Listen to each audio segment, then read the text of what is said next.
In the early days, we talked a lot about what to do. We said, well, I know what I don't want. What is it that I do want? And if you catch it early, you can take that pivot. There are things that you can do. And so if we were standing in your physical shoes, this would be our approach. I'm going to get out ahead of it as much as I can. And then as my day unfolds, I'm just going to do my best to find my path of least resistance. And I want to add one more thing. This has been a wonderful way to begin this gathering. This is the central idea that is the underpinning for everything that we've just talked about. You want to ask yourself as you move through your day, what influence am I under right now? Am I under the influence of source? In which case I feel high-flying and really good and confident and secure and eager and fun. Or am I under the influence of something that somebody else wants me to do, or some old thought that I used to think? Or am I under the influence of what my mother has been asking of me, or what she thinks I should do? What influence am I under? And you can tell by the way you feel what influence you're under. So if your dominant intent is to tune into that influence, and then all through the day your dominant intent is to be aware if you're still under that influence, then you're good to go. And here's the most important thing. There's going to be plenty of times that you're going to acknowledge, I'm not under the influence of source. I'm under the influence of my employer, or what somebody else thinks I should do, or my girlfriend or my boyfriend or my kids or my parents. I'm under the influence of what society thinks about that, because those thoughts do not stop on a dime. Those thoughts are still active. And so when you realize that you are under the influence of something other than source, that's when you just say, well, that's perfectly logical. Of course, thoughts don't change all of a sudden, but I can look at this through broader perspective. And then once you get good at this, you can say, inner being, how do you see this? And you'll get pretty good at tuning right into that, because things that used to just knock you over because they felt so unjust will seem amusing to you, because you're looking at the big picture. It takes a little while to get down the road like that. And we don't mean that you're going to mock and make fun of plights of others or of yourself. We don't mean that at all. This is really what we're trying to describe. When you croak, and you are going to, we use that disrespectful word because there's no such thing as death. So when you reemerge back into non-physical, the very first awareness that you have, it's so wonderful to watch you show up back up here. It's not up. It's not over. It's so wonderful when you reemerge to feel the humor you feel and the laying on the floor laughing that you do. There's no floor.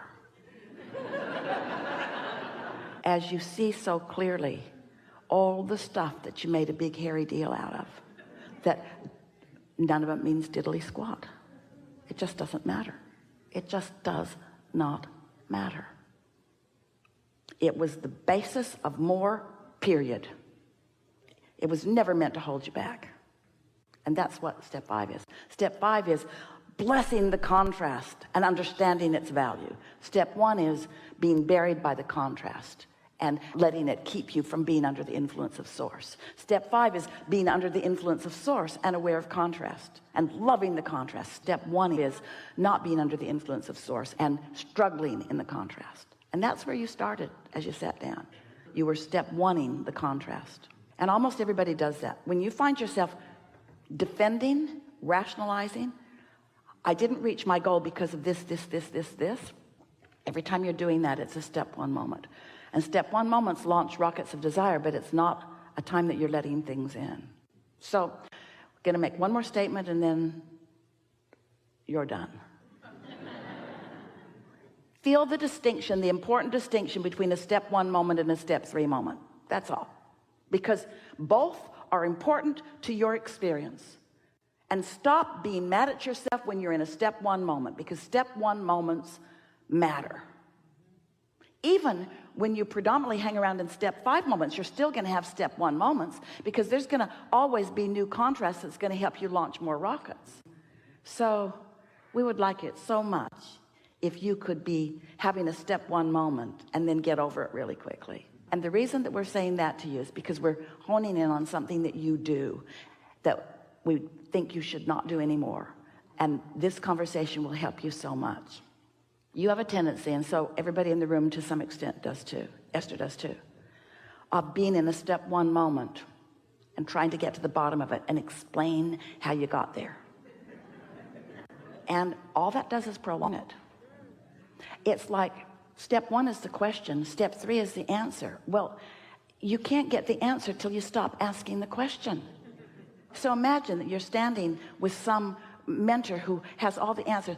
Imagine that you're standing with someone who knows what you want and where it is in relationship to where you are. And you keep saying, well, where is it? But before you can hear the answers about which impulse to follow and where to go, you say, because I can't find it. And then the answer is being offered and you say, and I've been looking for a really long time. And the answer's coming, you say, and it's nowhere to be found. And there's nobody around me that knows where it is either. And almost everybody feels the same way that I do. And we want to give you some words. That's co-creation at its worst. That's co-creation at its worst. What you're reaching for is co-creation at its best. Really good. Yeah. Thank you. Thank you. Really good. Really good. Really good.